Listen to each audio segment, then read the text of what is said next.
Good morning, everyone. Welcome. Welcome to our Tuesday, March 12th, 2024 Administrative Matters meeting. We'll call this meeting to order at 9 a.m. And would you please join us in the Pledge of Allegiance?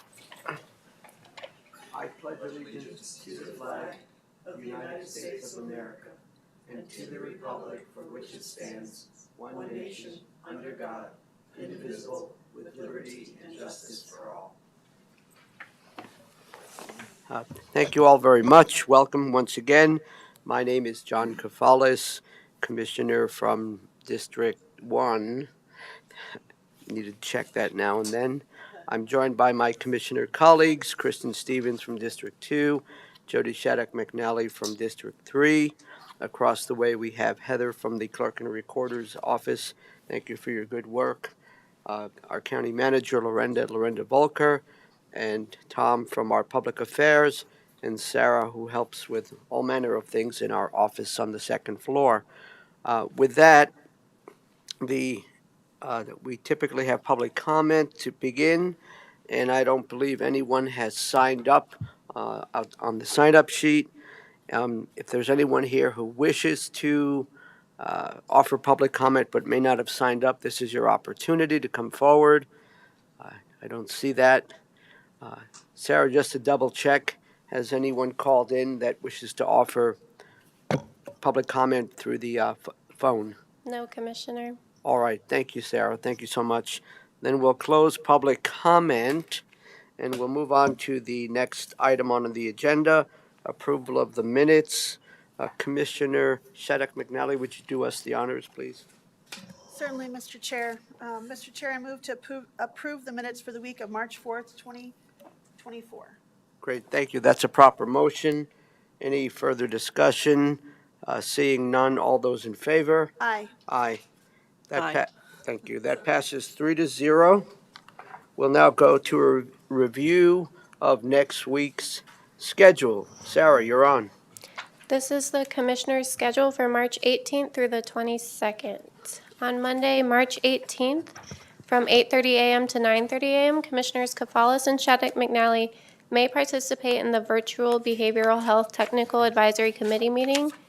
It's a Zoom meeting.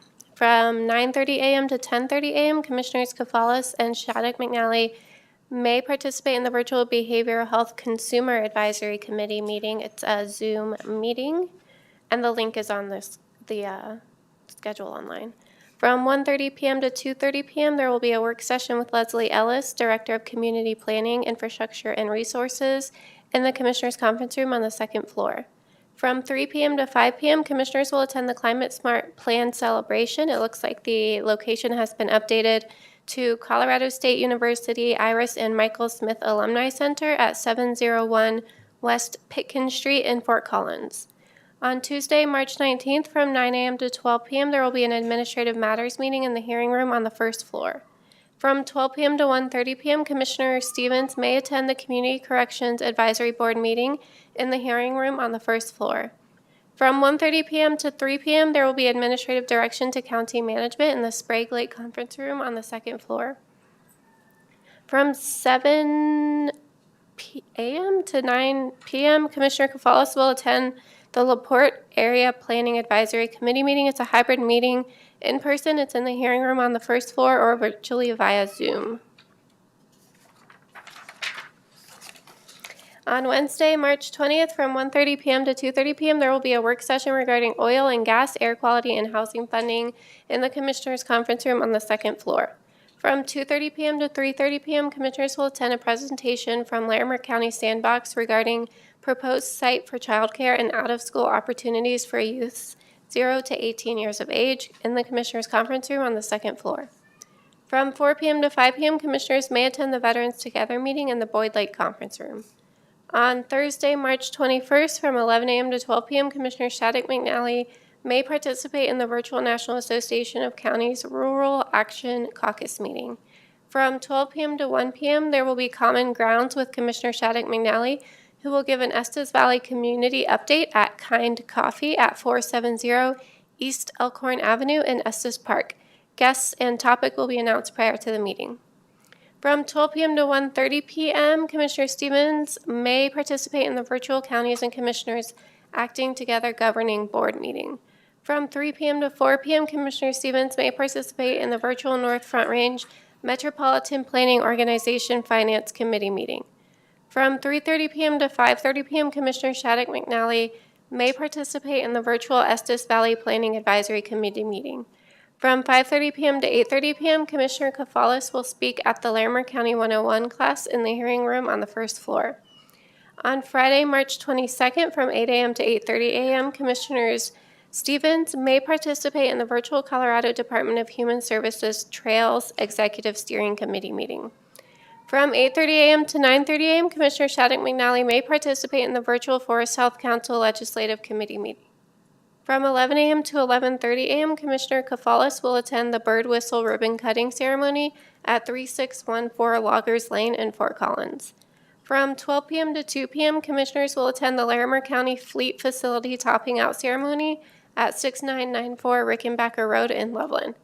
From 4 p.m. to 7 p.m., Commissioners Kafalis and Shattuck McNally will attend the Project Self-Sufficiency fundraiser at Canvas Stadium at 751 West Pickens Street in Fort Collins.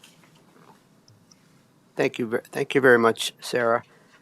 Commissioner Stevens, do you have any questions, comments, adjustments? Yeah, one thing that I forgot to add to my schedule, and I don't know if I'm going to do this in person or virtually, but I am being appointed at the State Senate to the MIHA, the Middle Income Housing Authority Board, and that's Tuesday, March 19th at 2 p.m. So I will determine whether that's in person or virtual, but I probably should get it on my schedule. Thank you. Thanks, Commissioner. Commissioner Shattuck McNally, any feedback, changes? Not at this time. Okay. The only thing I would add, first of all, regarding the LaPorte Area Planning Advisory Committee, the way it's written, that would be a very long meeting, which we probably should adjust, AM to PM, and I would change will to may, because I've been invited to an iftar dinner as part of the Ramadan celebration, so I will likely be going to that dinner at someone's home.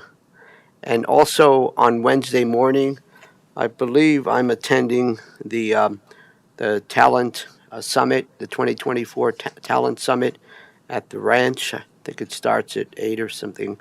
I can give you more information, Sarah, but that's where I'll be in the morning. Okay. Great. Commissioner? Yes? Commissioner, I think that I will probably stop by the same time you are for the bird whistler ribbon cutting ceremony. At least like to come by, so I'll probably be there from 11 to 11:20. Then I'll be heading over to the Larimer County Fleet Topping, and because I think I can move my other meeting. So if you could add that to my calendar, that would be great. Thank you. Thank you. Anything else, colleagues? Great. Thanks very much, Sarah. Then we'll move on to the next item on the Administrative Matters agenda, which is the consent agenda. The consent agenda is generally for matters that are administrative in nature, routine. We have the option of pulling something off of an item off of the consent agenda, and I'll ask that in a moment. But typically, these are administrative things. I'll go through the list of items, and then I'll ask for a motion to approve the entire consent agenda. So why don't I go through that, and I'll begin by mentioning the first agreement number 1, amendment number 4 to agreement number 000083439.0, which is an amendment to the enterprise agreement between Larimer County and ESRI, which is the Environmental Systems Research Institute, Inc. They provide some GIS mapping services for us. That particular agreement will be removed from the consent agenda. It does not need to be on the consent agenda. It's a renewal of an agreement, and the signature can be done by our county manager. So with that in mind, I will continue. The second agreement, Horsetooth Reservoir Inlet Bay Marina Contract Long-Term Concession License. This is basically an approval of a long-term license agreement for the marina concession services at Horsetooth Reservoir. There's been a lot of public outreach. We've received a lot of feedback in terms of what would work best there, providing services for folks with boats and boating opportunities. There are a lot of other amenities up there. This involved a Department of Natural Resources, Purchasing, Bureau of Reclamation, Parks Advisory Board Chair, as well as the County Attorney's Office over the last 7 months to finalize the license details. There was an RFI and RFP, I think, that went out on this particular contract. The term is January 1 of this year to December 31st of 2033.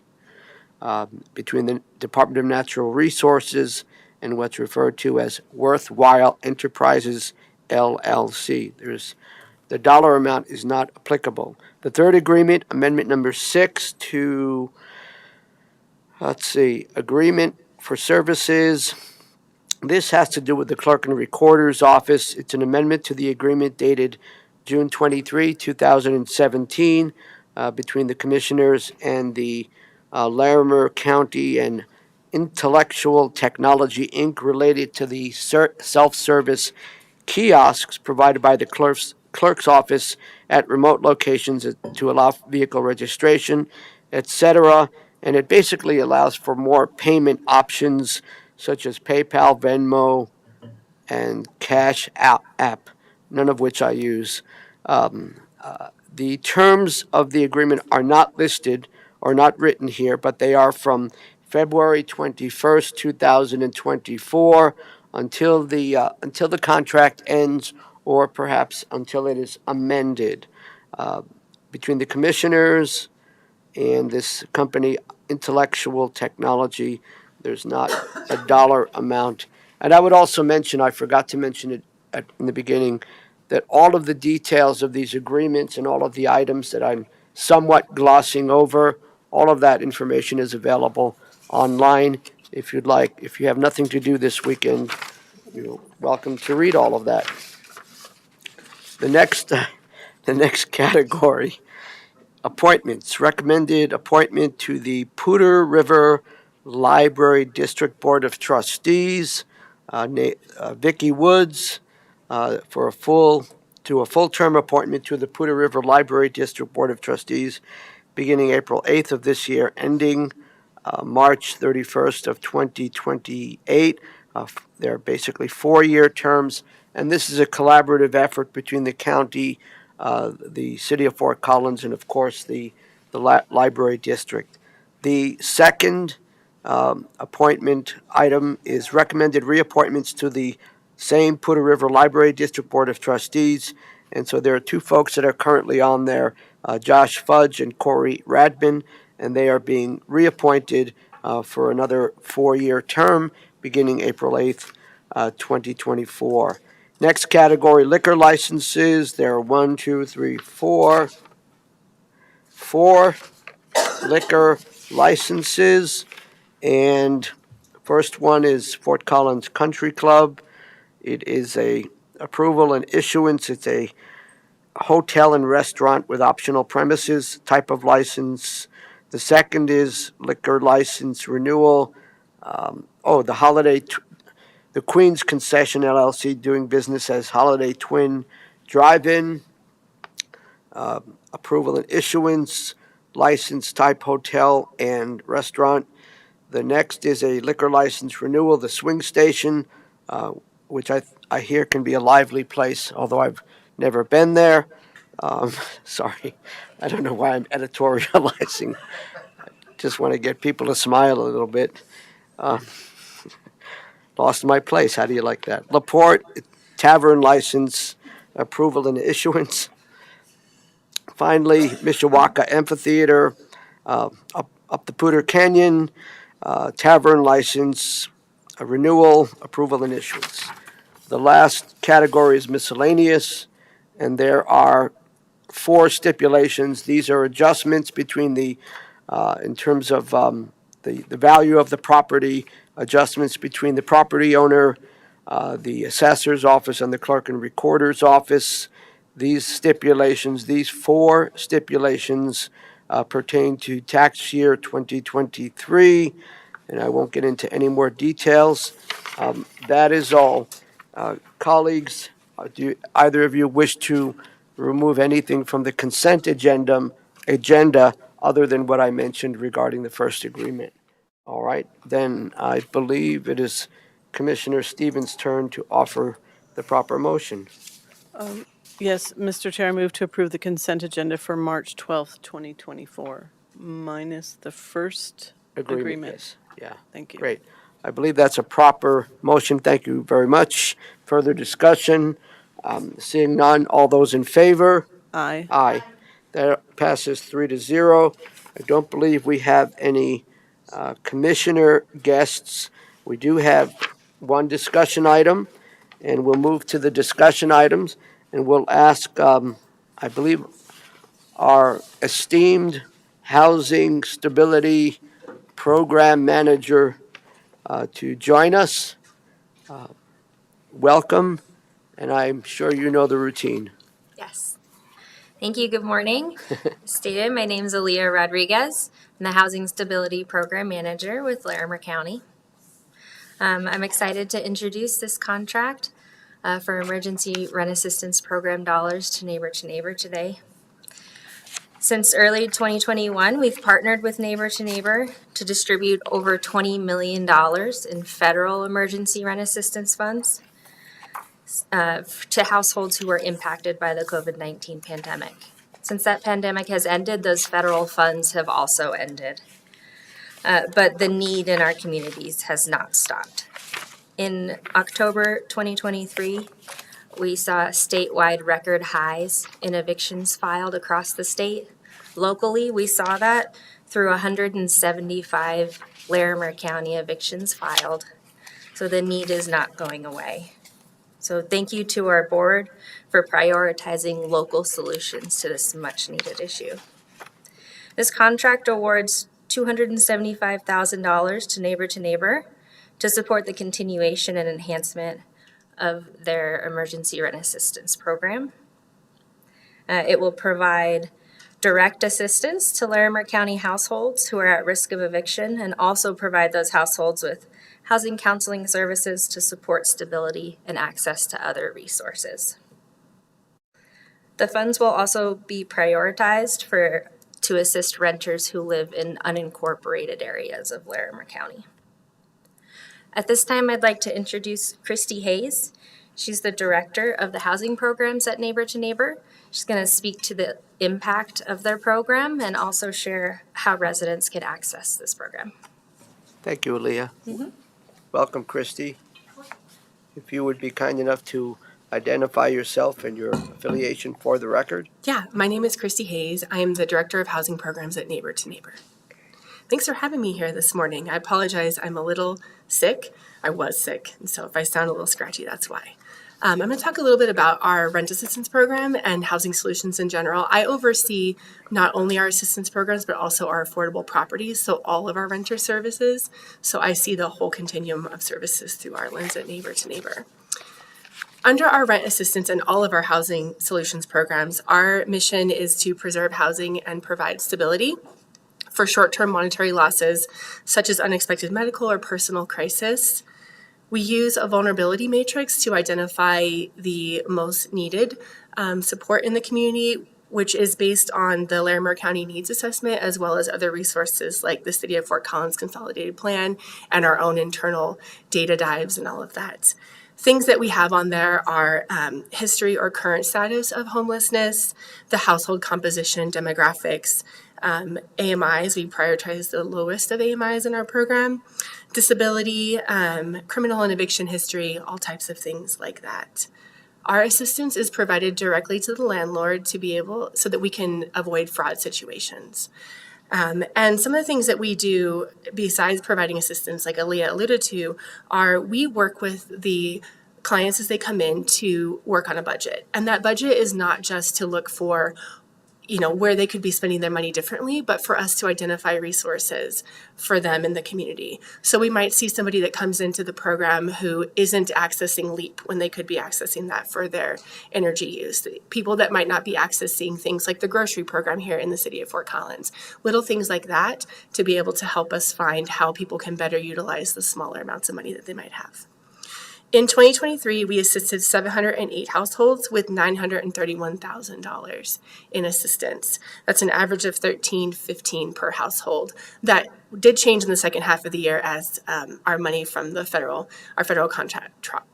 contracts started to dwindle, and so we average about an average of $850 per household at this point in assistance. I'd like to share with you a success story that's not just a person's success, but also a way that we leverage our program and all of our resources. In November, we had a client come in who was behind in her rent.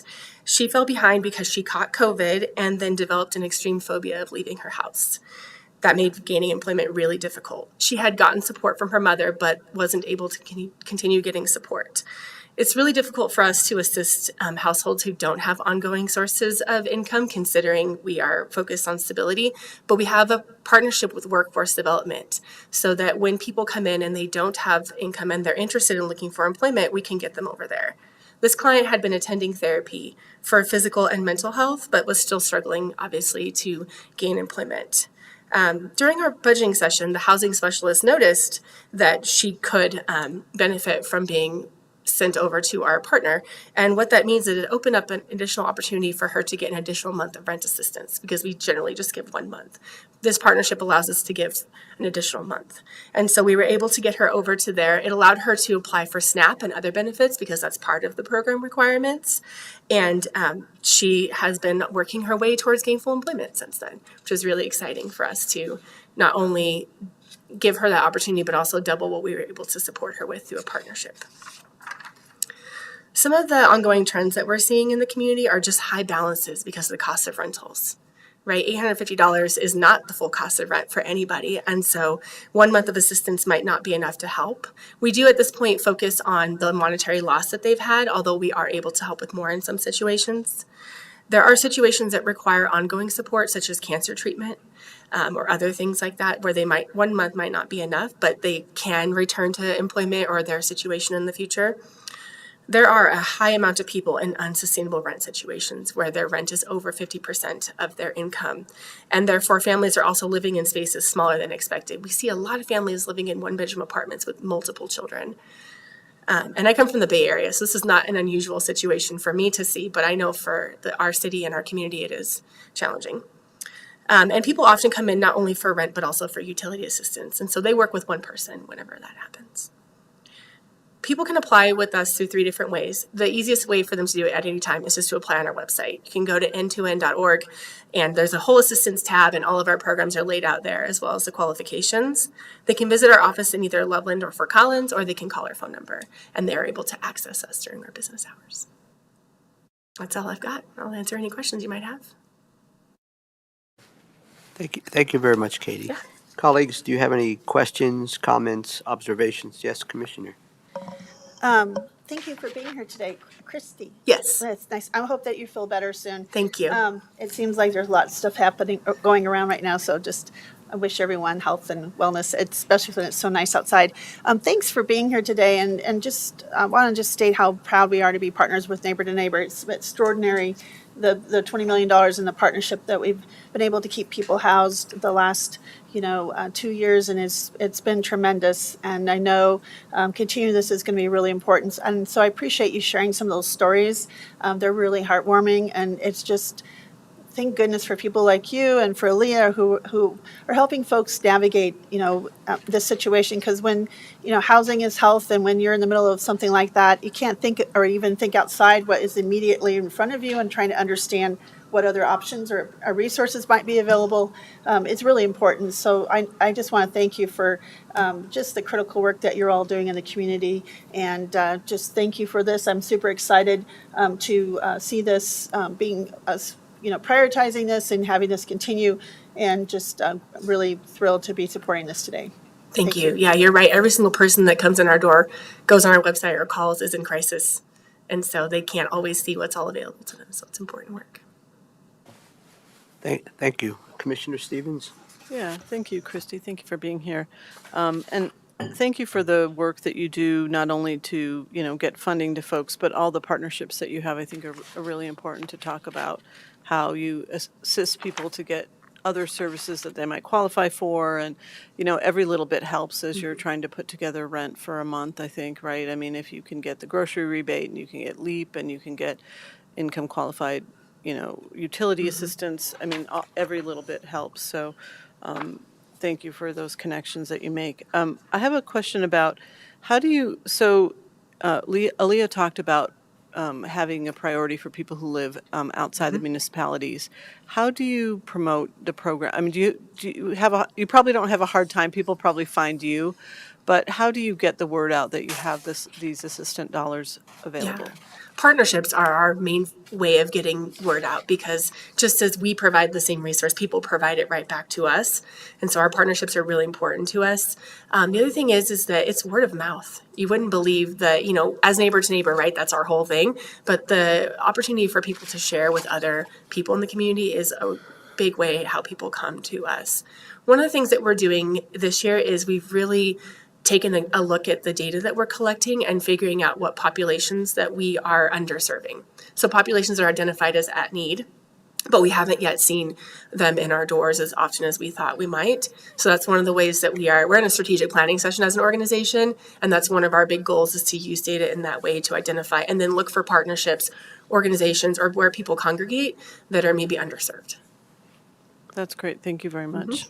Well, thank you again for the work you do, and just a thank you to Aaliyah for bringing this forward. We want to be helpful in this space, and we definitely want to keep people housed. Yeah. It's really important. Evictions are, I think, they're horrible. They're horrible for people who have to undergo them. They create trauma in people's lives. They need to be avoided at all costs, and so the work that you're doing is vital to our community and keeping people in our community housed and healthy, and we know how important that is. So just thank you both for the work that you're doing to do this. Thank you. Yeah. I had a person walk in the door yesterday with an eviction over $100 bill. And I was just like, I can't believe it, We got her immediately into the program and we're like, let's get that canceled so you don't have to go through that. But that's right. I mean, that's so scary. Like it's the scariest thing that you can see on your door is that you might not get to live there anymore. Yeah. And so how do we do better as a community? And I think this is one of the ways that we do that. Thank you. Thanks, Commissioner. I have a question and just some feedback, and then I'll see if the county manager, if you have any questions or comments. My question is, I think I know the answer, but I think it would be good for the public to know this. And maybe this is a question for Aaliyah, but what is the source of these funds? $275,000 for this year to help with rental assistance. What is the source of that money? It says county funds, and you may have stated this earlier, but I may have not heard it. I'm not sure that I did state it earlier, but the source of these funds is from our general fund. And isn't that related to revenue, additional revenue that we secured with through property tax revenue increases? That is correct. You all did prioritize this as part of the housing effort, and you did receive a little additional funds we weren't expecting from oil and gas. You will have another work session to talk about expanding this for housing and for air quality, but that is the source of these funds. No, I appreciate that. Thanks for clarifying. I just think it's important to mention that, not to have bragging rights or anything, but just to see that this is a priority issue. We're doing our best to try to partner with groups, and it indeed came from additional revenue that we didn't initially anticipate, and some of that is from oil and gas, and housing is such an important thing. Thank you, colleagues. Then my feedback is to echo my fellow commissioners. Great work, great partnership. I think in particular, Neighbor to Neighbor has demonstrated their resiliency, their ability to be nimble when I believe you had to really do some serious pivoting, as they say, when the American Rescue Plan Act funds went away, and then you had to figure out, well, the need is still there, but the resources are not. So how do we adapt to that? And you've been able to scale back up with these additional funds. So I think that's great.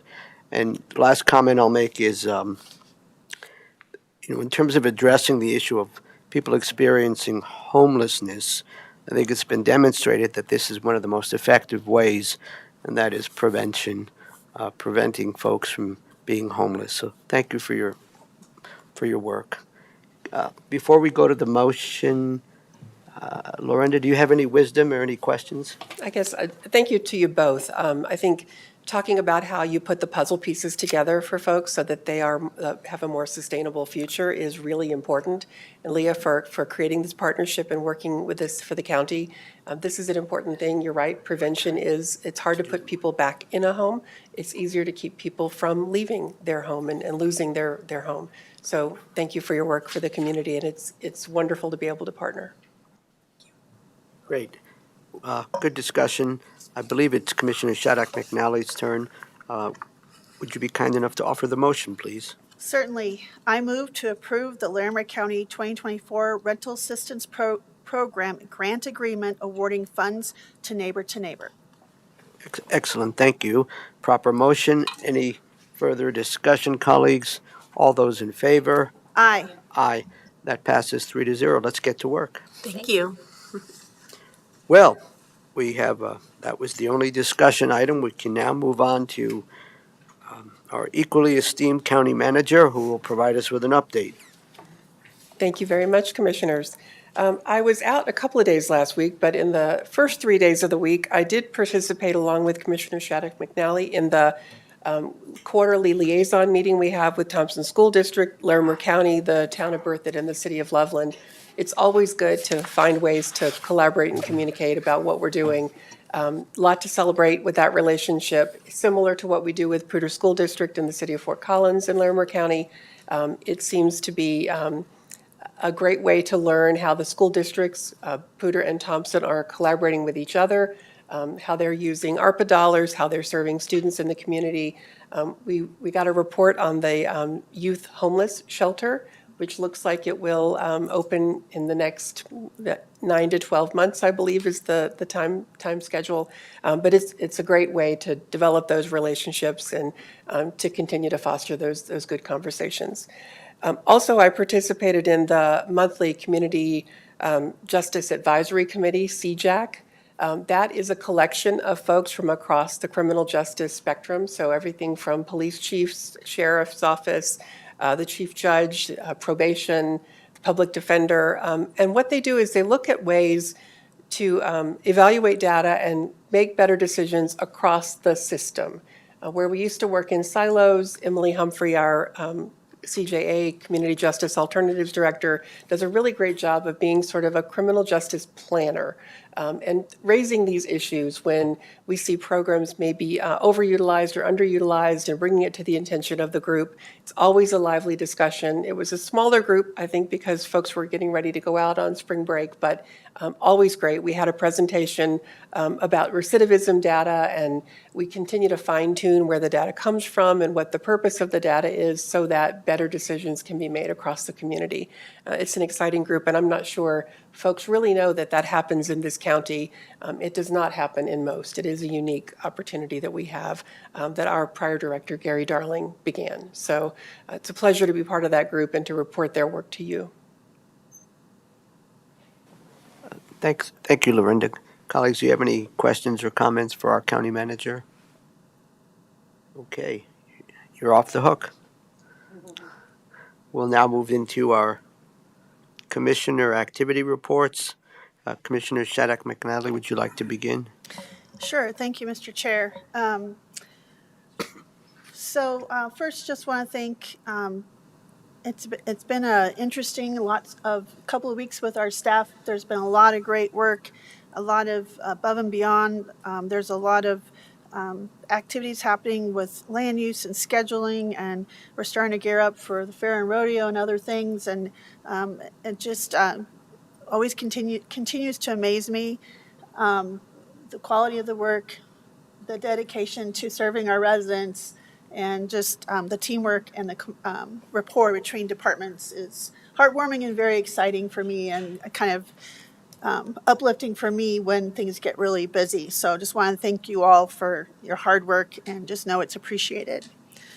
Tuesday, speaking of the fair and rodeo, I had a rodeo board meeting. We're starting to meet monthly and already starting to talk about activities and getting volunteers lined up. And it's kind of exciting to see things come together again. I'm looking forward to this fair and rodeo again, especially after the rodeo won for the 75th anniversary, the mid-size rodeo of the year. So again, congratulations to them, and they're really a hardworking group, and I want to appreciate, just shout out appreciation for them.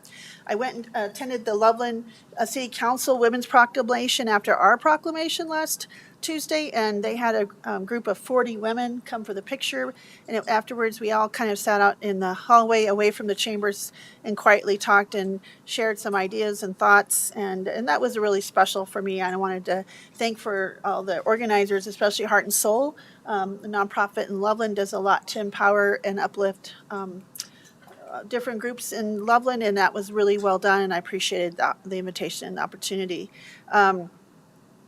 We had starting to have a few smaller meetings with the Forest Health Council on top of my other meeting that I had last week, and even the Forest Health Council Leveraging Resources Subcommittee I'm on, because we're already planning for 2025 legislative session, believe it or not, having a lot of conversations and talking about our Forest Health Collaboratives. I was very proud to have Pooter Watershed Coalition and Daniel from there to come and present in front of the Forest Health Council, and always appreciate their expertise and the outstanding work they do in our community.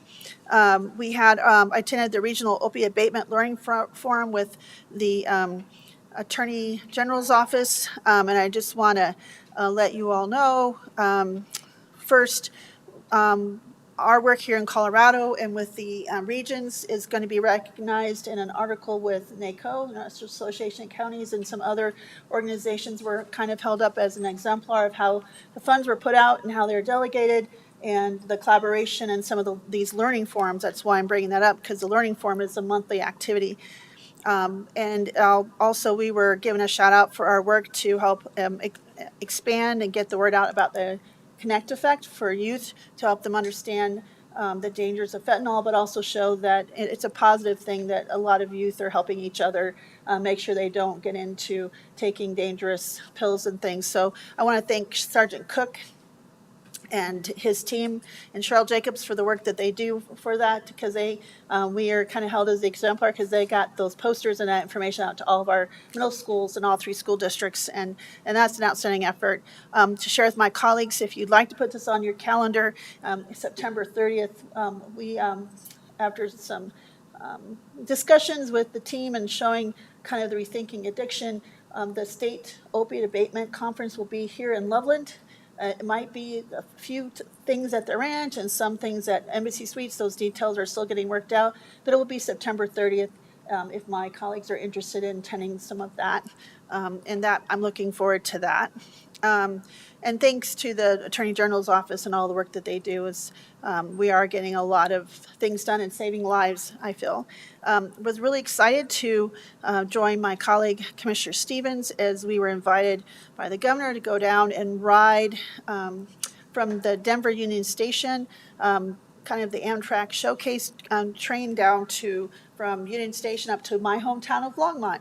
And it was interesting to be on the train and to watch. It was actually the Amtrak train was a ski train that they had put on that track to ride, and I rode on the car with the ceilings with the glass, and we could talk and hang out and network with the governor and staff and other electeds from my hometown and other county commissioners from Adams and Boulder and our county, and it was just it was a lot of fun, and got to talk with the governor and others about the progress here and the opportunities, and it was a great chance to connect with folks and see parts of my hometown that have really revitalized and changed as we dropped off in Longmont, and what will be now kind of a regional transportation-oriented community, which was an industrial area. Now it's been revitalized with affordable housing units and apartments and some really cool restaurants, and just a few minutes from where I got married. So it was just really kind of interesting to walk off that train and see some of my high school friends who actually are in leadership positions in town, and it was a really fun day, and I appreciated the opportunity, and thank you to the governor's office and his staff for that invitation. We had, like I said, the Forest Health Council meeting where we're getting a lot of feedback and a lot of information to try to help us decide priorities, and starting to plan for potentially a partnership between the Colorado State Forest Service and Larimer County and OEM and our office to maybe do another wildfire kind of mitigation summit in the spring. So hopefully that all works out.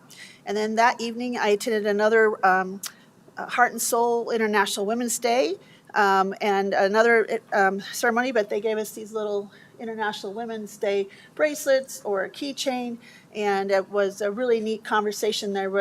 I counted, I think 7 different generations in that room of women, and that was a lot of fun and exciting to have those conversations, and they were intermingling and mixing, and I just thought how interesting, all these women from different walks of life and different generations coming together to celebrate each other, and they're all intermingling. The vibe was very energetic, and I just really appreciated it. And then Sunday, I was invited to come watch the first ever kickoff of one of the new indoor football teams who's using our ranch facility. It was their first preseason game. Got to be right there, right next to the barriers. They're kicking off the football. Our Colorado Spartans and the owner, Tony Thompson, and his brother, Zach. Very nice, gracious hosts, and it was a lot of fun. It had over 1,100 participants, and then there was folks on the floor and up in the stadium, and it was a great energy, and it was great to see the teams getting so excited and working together. And so I'm anxious to see how that team performs, and their season will continue. I think the next couple of months. So I just wanted to share them and thank them. And I do believe they won. So that was exciting to watch. So that's all I have, Mr. Chair. Thank you, Commissioner. Commissioner Stevens? Yeah, thank you, Mr. Chair. Just a few things. So on Wednesday, we had the 34 coalition meeting. We met with our new consultants, Steer. They came from California and Canada to talk to us. We've hired them to be help us with the Transportation Management Organization, the TMO, on Highway 34. So a TMO will organize TDM type services. So those are Transportation Demand Management Services. So we would like more services on we identified in our corridor study, Highway 34 is underserved with regard to alternate transportation. So looking at options, it looks like Colt will, or not Colt, but Greeley Evans Transit will offer a bus service on that line, but also looking at van pools and how we move people around that corridor safely. There's a lot of safety issues on that corridor. There aren't a lot of multimodal options.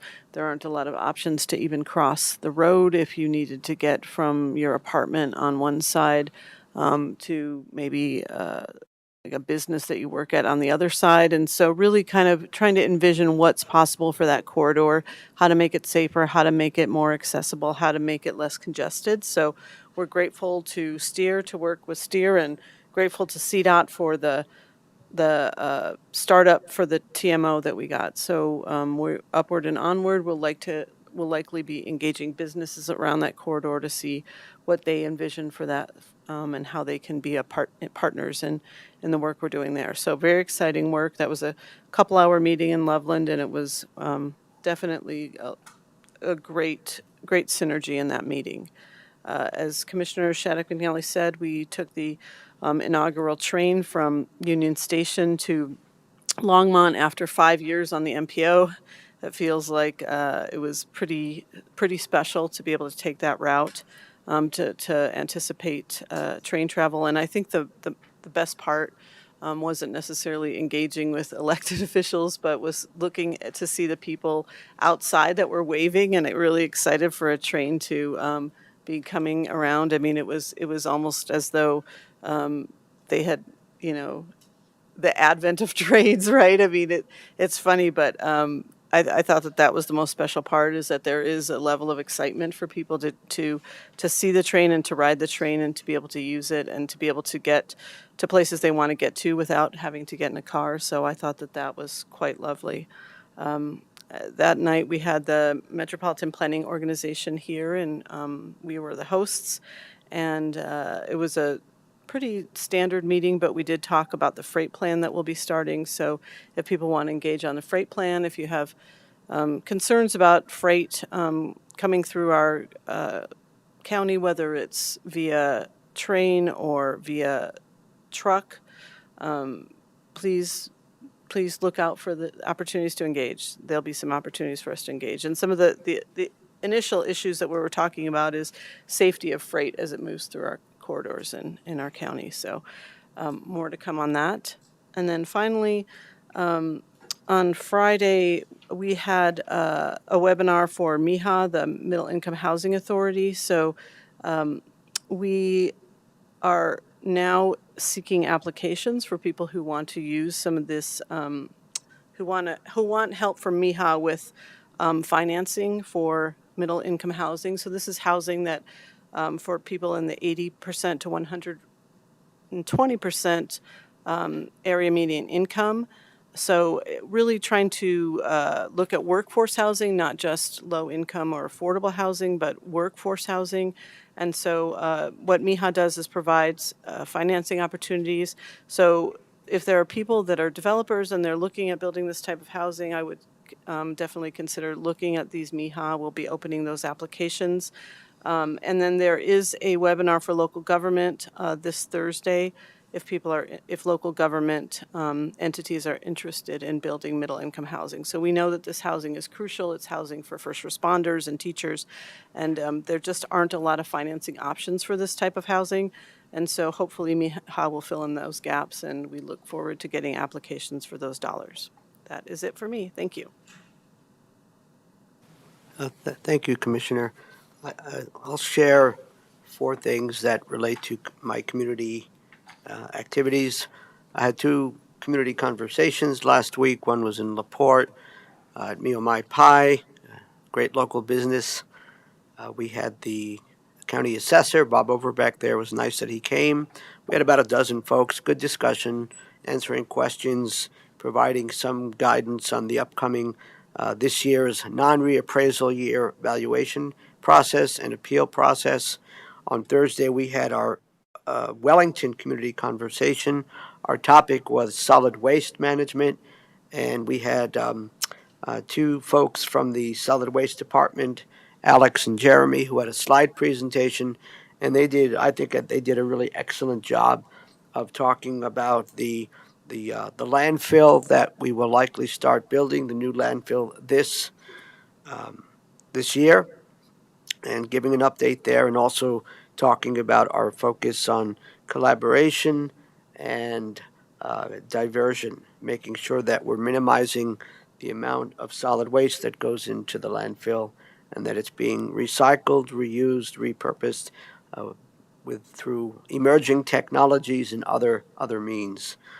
The other thing I'll mention is Friday State Board of Human Services. I think folks know that I attend those meetings monthly, and basically we are a Type 1 board appointed by the governor, rulemaking. So when legislation gets passed, it's not over. You have to do rules to implement the legislation, and I'm pleased that within the Department of Human Services, there's something called the Colorado Commission for the Deaf, Hard of Hearing, and Deaf Blind.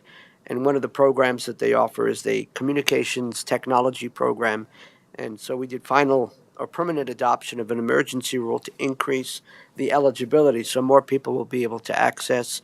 Also, we also approved in the rural areas, a communication rural access program, services to be provided to people in rural areas who might need interpretive services. And then finally, there were a series of rules based on legislation, I think in last year, 2023, that's changing, having to do with child welfare, but it's changing the reference to supervised visits to quality or to family time. So it's a pretty big paradigm shift in terms of the ability for quality family time. And most of it was just changing the language, but there were some substantive changes that ultimately will be a bit of a game changer for child welfare. Finally, I really wanted to go on the train, but I had already committed to participating in the Larimer County MAC, or the Medicaid Advisory Council. And this is a group of folks.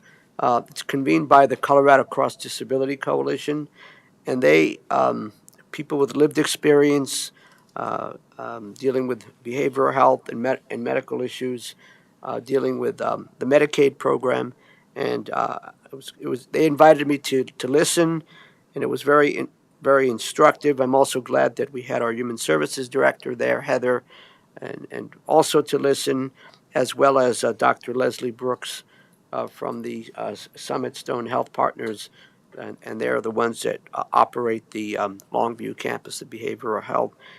Most of the questions were directed to her, and Heather was there to determine whether or not the county, in what ways we can continue to interact with this group, which is a really good group, really helpful, and they meet every 2 months. So we'll see where this goes.